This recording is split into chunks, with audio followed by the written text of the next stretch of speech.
next clips are of me in postpartum, and I am all the way drugged out in these. I am like, it looks like I'm exhausted, but the reality, I actually had gotten some sleep throughout the night, so I was far more alert this C-section than I was the first.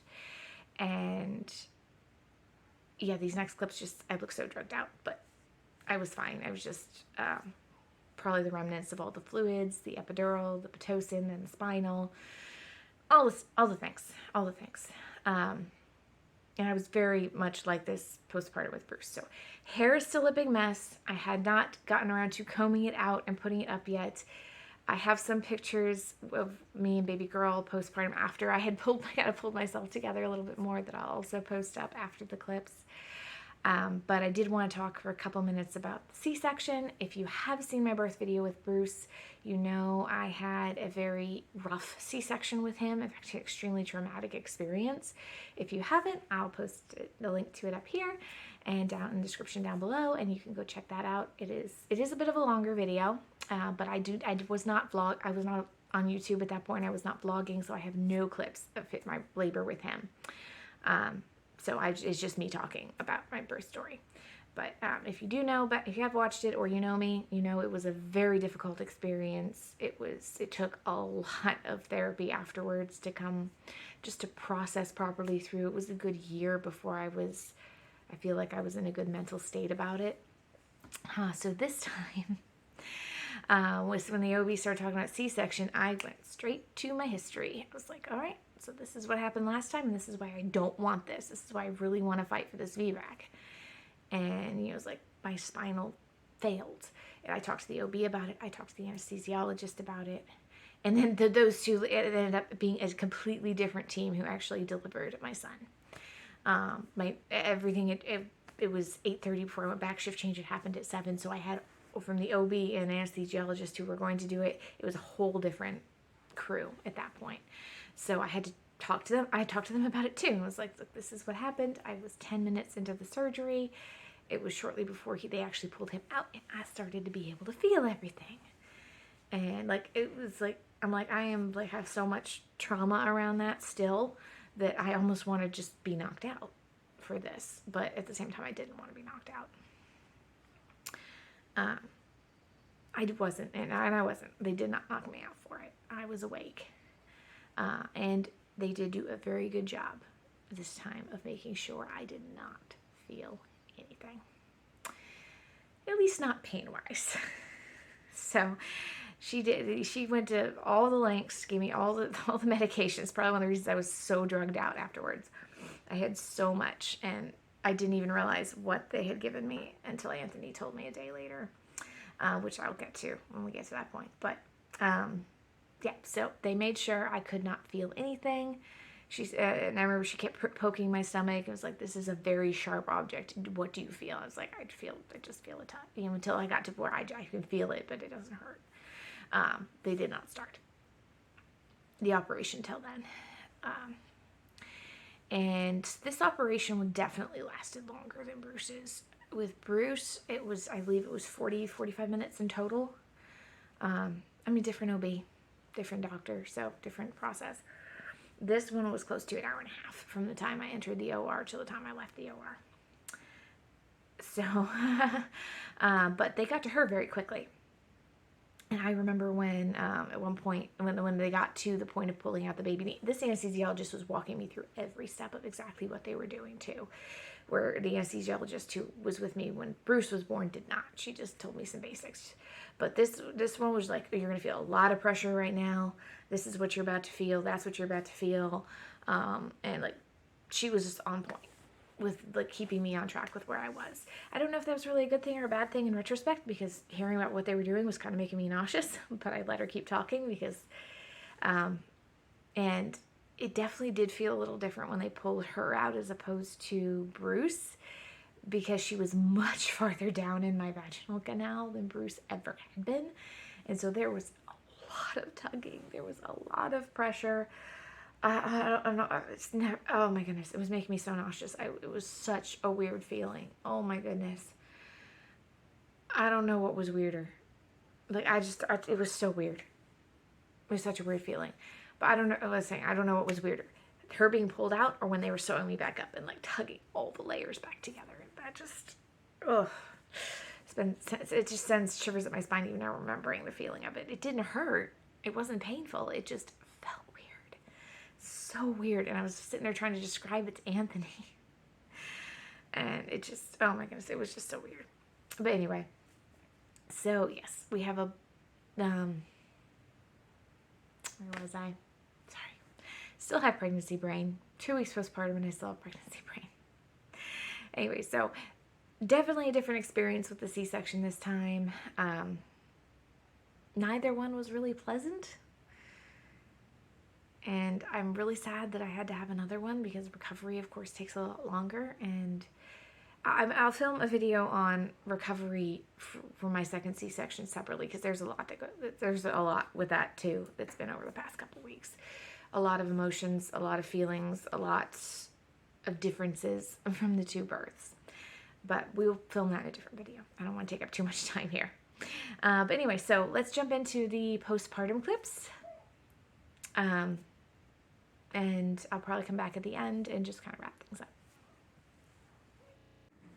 Alright, so I can't remember when I last filmed. I think it was sometime last night. It is now 12:40 p.m. She's out. She was born at 9:04 a.m. today, but a lot has happened. So I think I was 8 or 9 when I last talked to you guys. Sadly, it did not work out the way we wanted it to. She actually regressed back out of my pelvis. Once she hit a 9, we were unable to get rid of that last lip. We even tried pushing for a little bit to move that lip behind her head, and it just didn't work. And then she regressed back out and pulled back out, and I regressed to 6 centimeters. So at that point, my midwife called the OB in to examine me, and actually the OB was the one who found that I had regressed to 6 centimeters. And oh dear, she's crying. I'll have to get her real quick. Anthony just went downstairs to get his food. Be right back. Alright, so I ended up having to grab her. I had the nurse come in and get her. She's calmed down a bit now. Anthony literally just ran downstairs to get the food he ordered, and she immediately started crying. But where was I? So yeah, she actually regressed to a 6, and at that point I had been in labor for 27 hours, and obviously my water broke before I even got here, so it was definitely time to, basically it was just time to get her out. It's just like with Bruce. So, yeah, but here she is. My sweetheart. I realize I have not done a name reveal yet, so I'm just calling her baby girl for right now until we decide how we're going to reveal her name. Yeah, I'm just an absolute mess after all that 2 days of labor and, well, a day and a night. But yeah, she's very sweet and just perfect. And here she is. I think she's probably looking for some food, so I'm going to go ahead and try to nurse her. And yeah, just want to update you guys on where we are. I'm definitely going to have more of a sit down once we're home.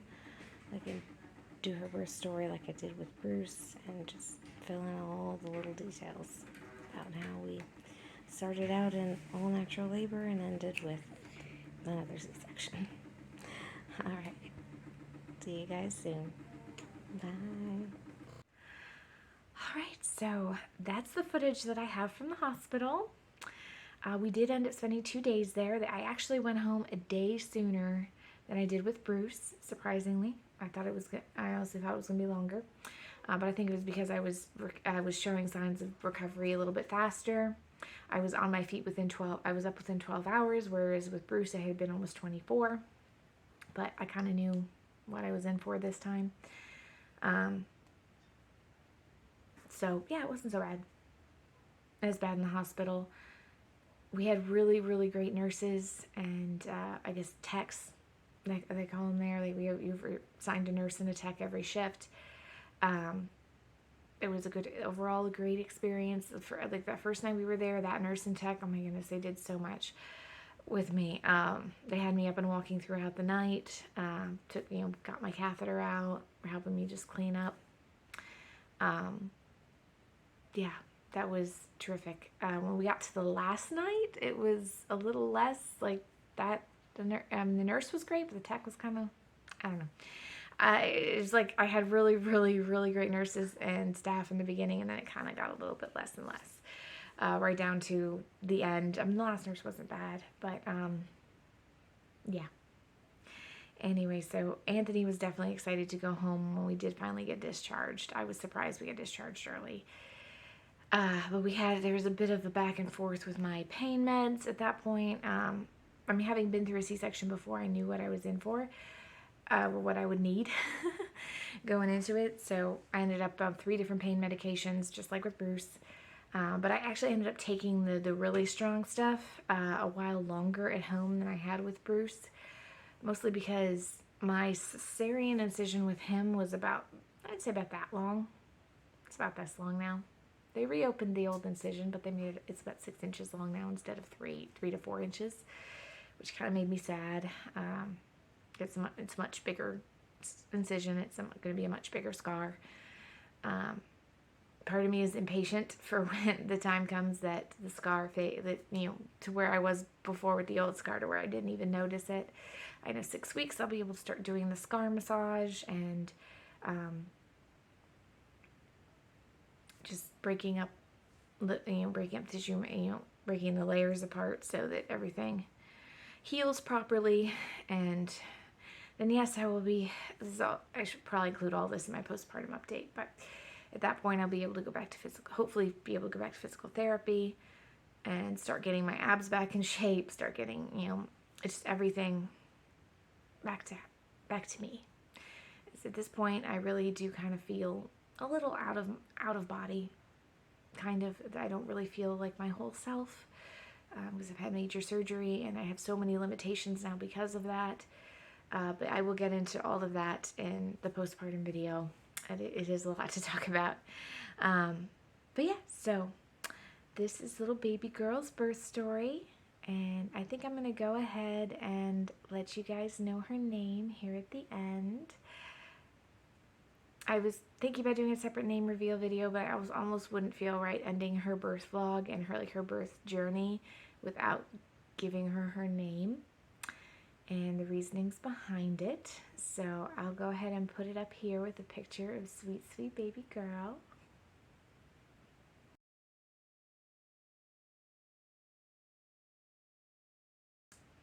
So, as I'm sure you can see, her name is Libby Ann, not Annie, Libby Ann de los Santos. She is named after her paternal and maternal grandmothers. My mother-in-law's name is Libertad. She goes by Libby, spelled the way you see it, Libbie. My Anthony always wanted to name a girl after her as a way to honor her. She was a single mother. She did a lot for all 3 of her children. And he just really wanted to honor her with that. And when Nina was born, Nina's mother, who remained nameless, would not hear of her being named that. So he had to wait to the second girl to be able to use that name. And then my mother's name, Anne, is her middle name. That was my only condition. We can use his mom's name, but my mom's name has to be the middle. And yes, it's spelled A-N-N-E. No, it is not pronounced Annie. My mother has been fighting that her entire life. I forget what lingual influence deemed the spelling, but yes, my mother's name is Anne with an E. If you've seen Anne of Green Gables, you know all about that, Anne with an E. So, Libby Ann de los Santos, our sweet little baby girl.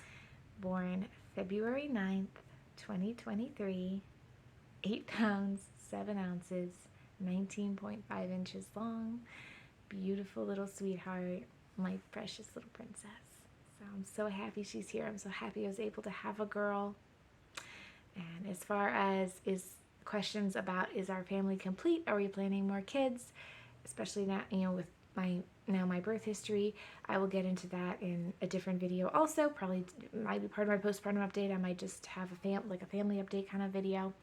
I'll get into answering all those questions then. But for right now, thank you so much for watching. I'm glad you made it this far. And love you all, and we'll see you in the next one. Thanks. Bye.